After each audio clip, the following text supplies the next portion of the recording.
దేనికి దాసులైపోయామంటే మనుషులకు దాసులైపోతాం. మరలా మీరు విలువ పెట్టి కొనబడిన వారు, మీరు మనలా మనుషులకు దాసులుగా అవ్వకండి, మనుషులకు లోబడకండి. ఈరోజు మనుషులకు లోబడిపోయేవారు లేరా? దేవునికి లోబడేవారు ఉన్నారా? కొంతమంది అంటారు, నా భర్తకి నేను లోబడి ఉండాలండి. ఎస్, కానీ దేవుని గురించి అయితే కాదు.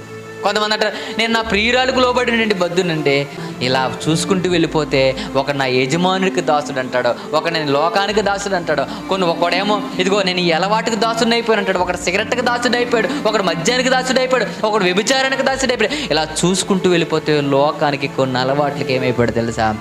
బానిస అయిపోయాడు. ఇలాంటి బానిస అయిపోయిన మనిషిని ఆయన ఎలా కొన్నాడంటే తన స్వరక్తం ఇస్తేనే కానీ మనల్ని విడిపించలేదు.